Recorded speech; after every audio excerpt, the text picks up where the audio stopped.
biggest flaw of the divorce law is that they no longer have much to do with creating a dissolution of the marriage as they do for full employment for judges, attorneys, and court-appointed professionals. Rather than utilizing these experiences and talents to create swift and equitable distribution, they do exactly the opposite. The process is structured to provide the opportunity for the attorneys and other professionals to create tremendous fees for services with very little relevance for creating results. There is little to no communication between these professionals, and more importantly, there is no accountability and little or no chance for the participants to converse directly with the judge. The whole process is ponderous, ineffective, and by design or accident structured to transfer the assets of the marriage to the attorneys and to the other professionals without any recourse or accountability. I have with me my guest, an expert who will be more than glad to tell us about his situation in his life, in his own divorce, which caused me to do this program. Welcome, Mark Balog.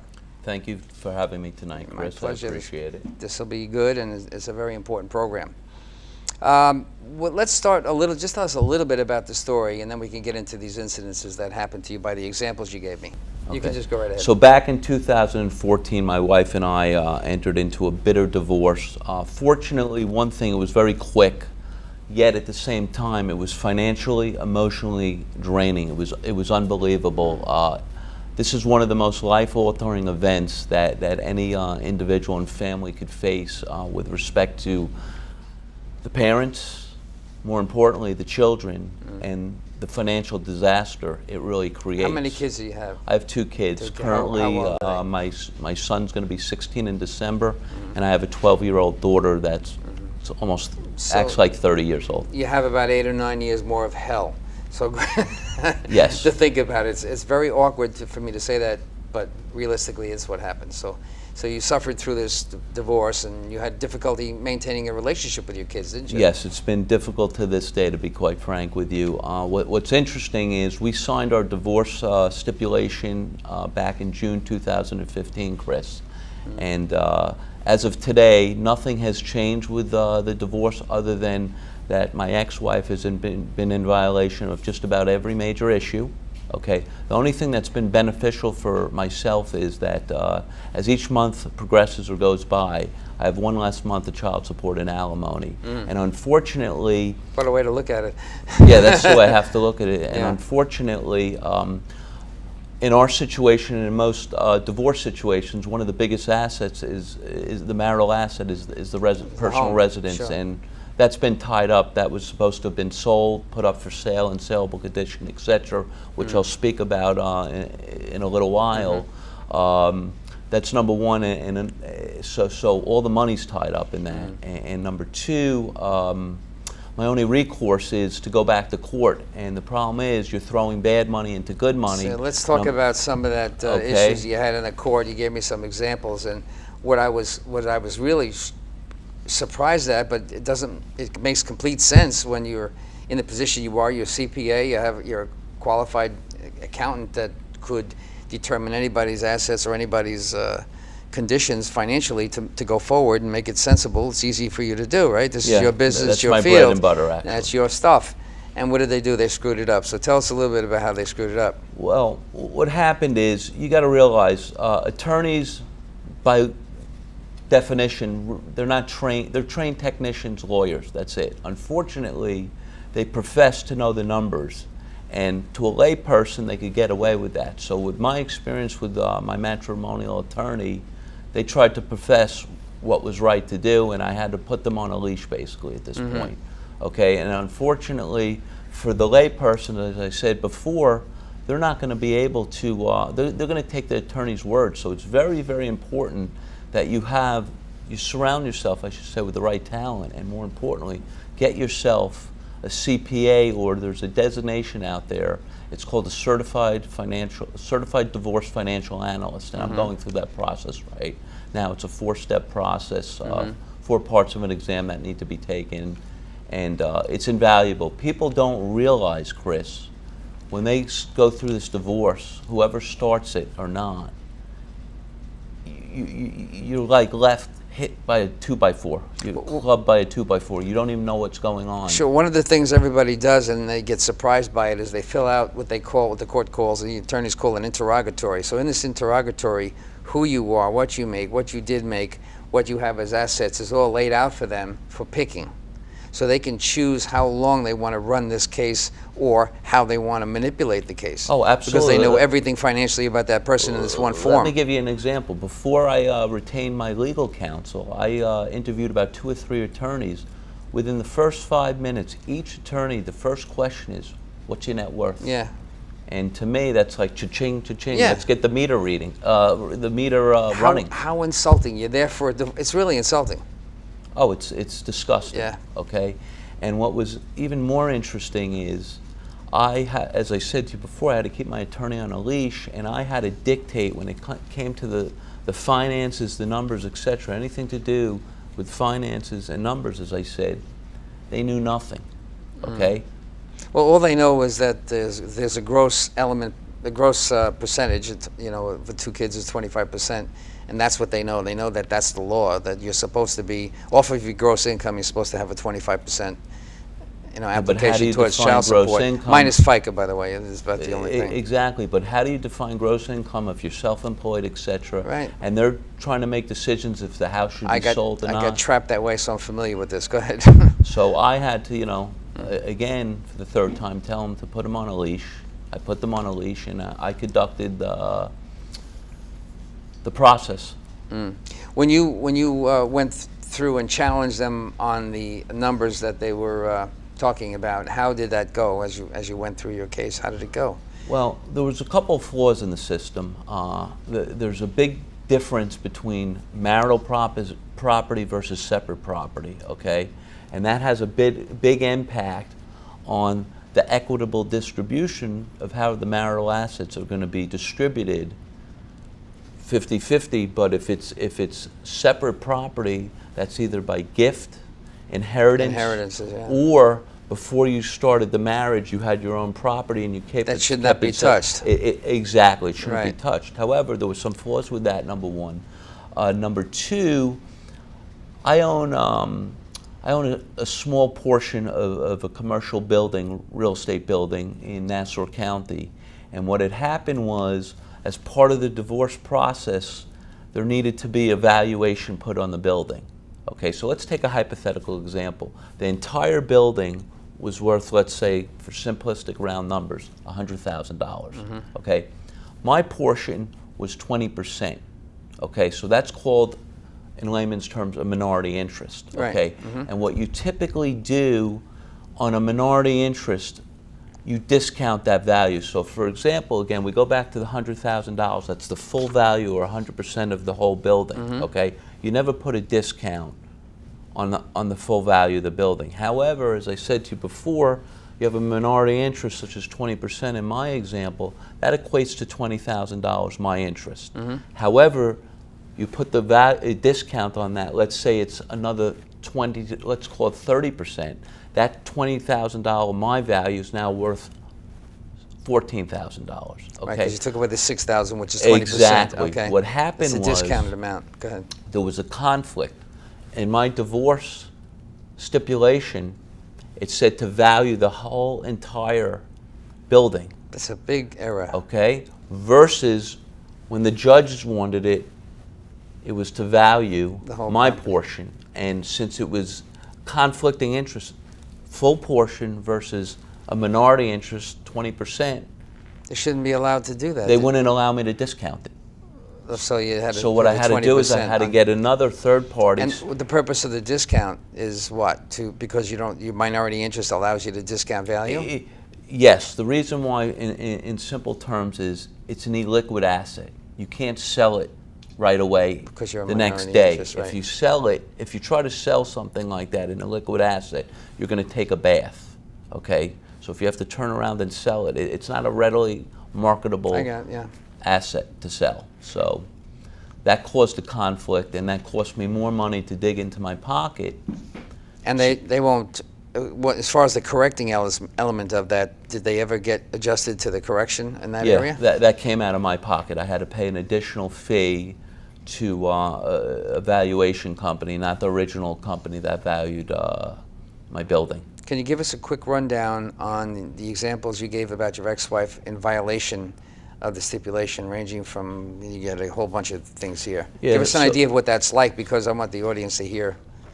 No problem. So put very simply, as I said to you before, nothing has changed other than me paying my monthly alimony and child support, okay? As I said to you before, the marital home needs to go up for sale. So there was a couple of issues that needed to occur before the house went up for sale. We had a major flood work in our house prior to the divorce, the commencement of the divorce, and there was additional money from the insurance company that needed to fix the house up for sale by condition. So once the stipulation was signed back in June 2015, that was supposed to be remedied or cured within 3 weeks. To this day, it hasn't been cured, number one. So number two, when the house was put on for sale. How did it affect you financially because it wasn't? Right now, over the last year, when the house was put on the market, it's about $100,000 difference. Okay, so it's affecting me monetarily. If you split that 50-50, I'll say about 100 to 125,000. That's 50 to 62,000, or even 150, 50 to 75,000 split both ways. That's a big impact when the house is sold. Sure. So that's number one. Number two, as I said to you, the house was in arrears with respect to the mortgage and the real estate taxes paid. And as part of the stipulation, that was supposed to have been cured by my ex-wife upon the signing of the agreement last year. Unfortunately, that has not been cured to this date. So we're back in arrears, and more importantly, she was supposed to keep paying the real estate taxes and the mortgage prospectively. Was she penalized in any way for not doing something that's of a major importance in the property, major interest on both sides? There's been no penalty right now other than me trying. The said that penalty is I need to go back to court, okay? Yeah, I know. Yeah. And the way the system works is you could go back to family court and represent yourself. It's called pro se. Right. But really, if you try to go back into Supreme Court, the technicalities and the procedural law, you really need to retain an attorney.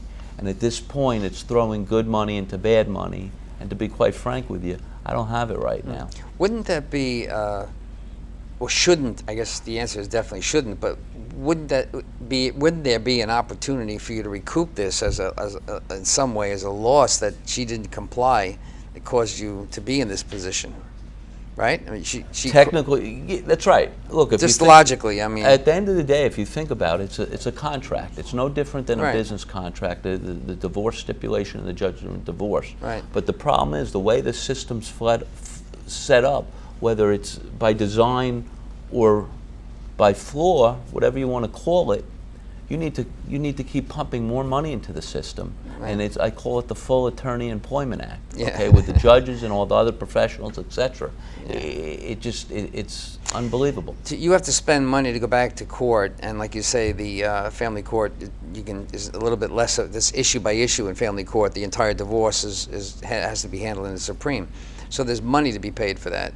Yes, but the problem is family court only deals with your children. You can't go to family court to deal with anything to do with finances, okay? And unfortunately, not on the distributive side, not on the equitable zero. Side, Right? Unfortunately, I have my daughter's got a condition that requires a surgical procedure. Oh, yeah. Okay. And as part of the divorce stipulation, there was a tiebreaker doctor, and unfortunately, my ex has chosen to ignore the tiebreaker's doctor to have had this procedure done, which was no later than April 22nd earlier this year. So at this point, I'm going back to family court pro se to represent myself in the next couple of weeks. Well, you're a busy guy. There's a lot of things to do. And one of the things that is overriding your legal issues when it comes to, the mathematics is fuzzy math. That's why I titled the program Divorce Law is a Fuzzy Math. But something outside of that is the alienation that a father feels when he's removed from the opportunity to get free and easy access, or unfettered access. Unfettered access is a good word. So that's parental alienation. Yes. This is common. People don't realize how often it happens. It probably happens in nearly every divorce. But to what extent is what I'm referring to. How bad was it that your kids are now able to communicate with you? What's happening there? It's horrific, to be quite honest with you, at this point. You got to realize when kids are young, okay, they're impressionable, okay? So you go back 2 years ago, my daughter was 10, my son was 14. So if your parent is saying something about your other parent, guess what? Perception becomes reality. So unfortunately, what's going to happen, I'm more than confident that my kids are going to, when they get older, they're going to realize, they're going to learn the truth, okay? Unfortunately, I could never recapture that lost time. All the money in the world will do me nothing. That's the missing element. That's what I'm very upset about, sure. Okay? That happened to me too. And I know again, exactly what that is. That's so disheartening, and you know, I could tell you I'm very, very happy with my life, other than I have a void. It's like a dagger in my heart, if that makes sense to you. Sure. I mean, I understand what most people do who are alienated from their children, have that feeling of the end of an era, because that once that happens, once that alienation occurs, and once you see that your children are no longer in the same balance points they were at, that now their effect going forward changes everything, changes your view. What am I going to do? I can't do this now. I can't do that. Do I plan for this? Do I plan for that? Do I need money for this? Do I need money for that? Everything changes. And when you see it changing in their eyes, that's when it's more significant. When you know that they're alienated, now you have to provide a whole different plan of how you want to behave. Do I behave in a way that allows me to forgive? Do I behave in a way that understands what's happening and need to educate them? There's all kinds of changes that go on. Absolutely. You're 100% correct, Chris. You know, my philosophy is, as a parent, my job is to do the best in my ability as a parent to raise them to be honest, respectful, and hardworking, okay? Right. They're going to figure that out, whether they want to learn from me. When you say that they learn the hard way, that's my right. problem So with it. my feeling is, I wish I could be there and let them learn under my Make tutelage. it a little easier for them. A little easier, but guess what? Life is unforgiving. So if they don't want to listen to their father, the real world will straighten them out. And I will be there for them. But what's your fear?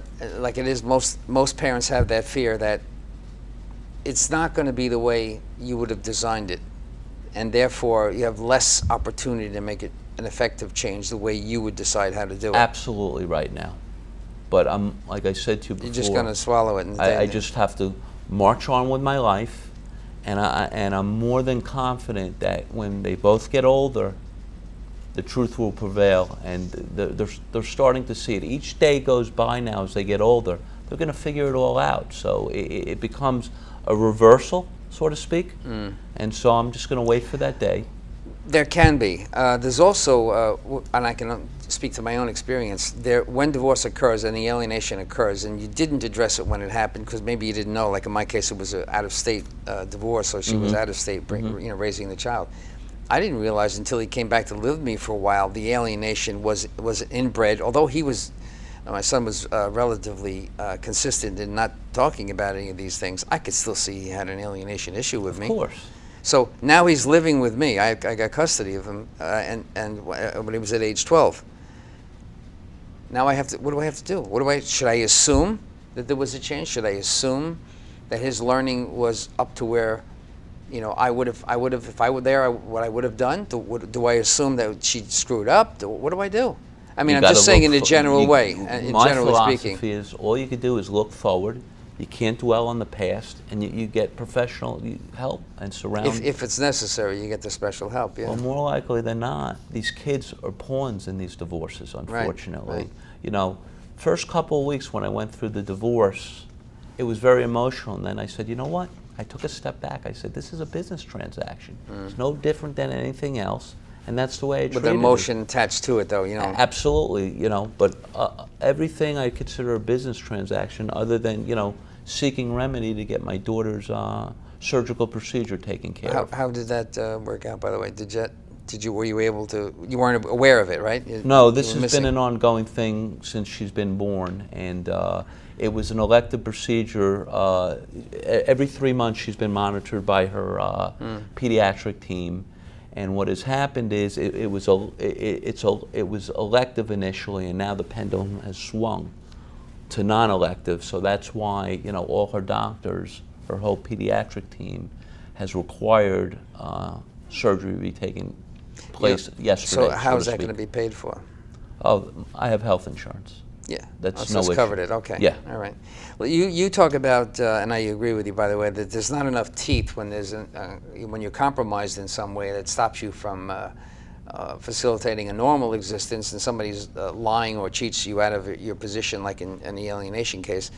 You can't just go to court and say and present, well, this happened and that happened, and it's obvious. I have this record and I have that record, and do something about it. That's not going to happen, right? You're exactly right. It's a very simple philosophy. This is how I would change the law if I had the power to. For example, the recipient that receives child support and alimony, okay, if they're in violation of the judgment of divorce or the stipulation, guess what? The money stops. The money shouldn't stop. The money should be put into escrow, okay? Yeah. I mean, they would stop receiving it is what I meant. That's yeah. right. They stop receiving it. It gets put into escrow, and guess what? When you impose economic sanctions on another party, it's miraculous how they'll come to the table very quickly, okay?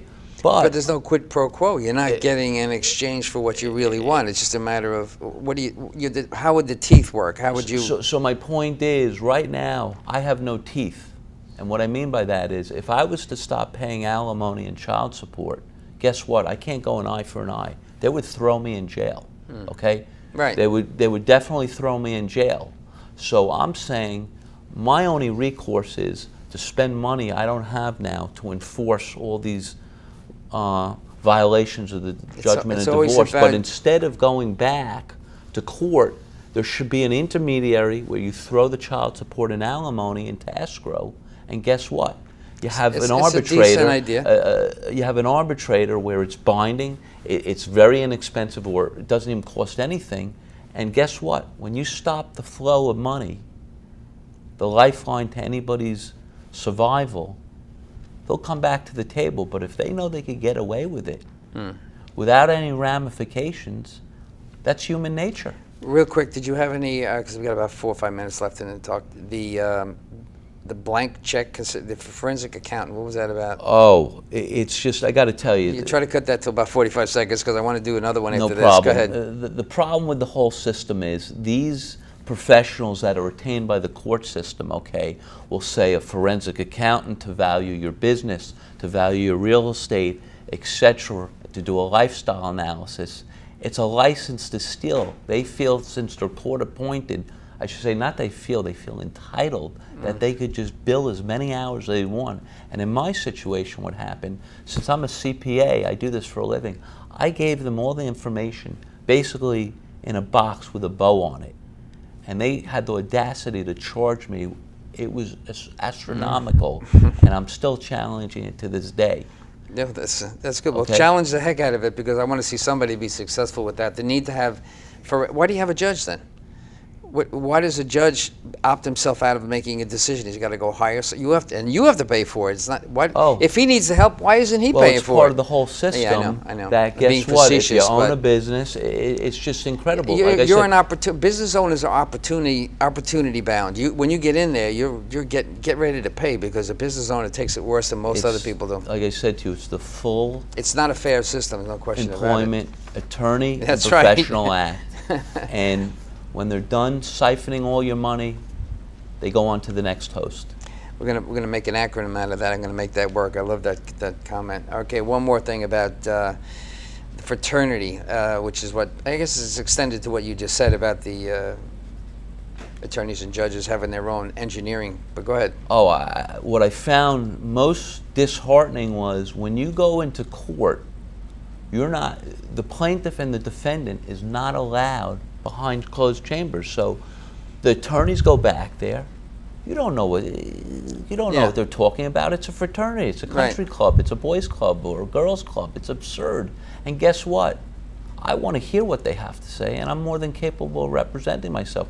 Then what happens is your attorney comes out, explains what the judge said or didn't say, and it's wasting more time, more billable hours for them. And guess what? Who knows if they're telling you the truth? Because when they go behind doors, there's a conclusionary aspect to the conversation that occurs when they come out. So in other words, you're sitting there wondering, well, maybe they checked into each other about a procedural issue. But when they come out, now there's this, like as if they made it a ghost-like stipulation for you. And when they come out, there's a decision that you now have to accept. It's like a step-by-step. This happens to people, that the deals are made in the back room. They're not made out on the floor. But it should be transparent. Why? That's right. Okay, That's right. we're abiding taxpayers and citizens paying these judges' salaries, and I'm paying the attorney. Yeah. I want some transparency, and I want some say in the matter. We have done a good job covering this. I want to thank you very much, Mark Balog, for covering this for us, and I look forward in the future to helping us out, because there's plenty of people that do need the help. Thank you, Mark Balog. Thank you for your time again, Chris. All I right. appreciate It's it. been fun and enjoyable. I hope the audience enjoyed it. You've been watching FIT TV, the program that brings you behind the scene of our divorce culture. At FIT, you know you cannot get this information on your own, so we'll bring it to your TV every single week. And of course, we always invite all opposing views, even though we don't get any opposing views, because we're right? My name is Chris DiMaggio. Thank you for watching FIT TV, and we'll see you again next week.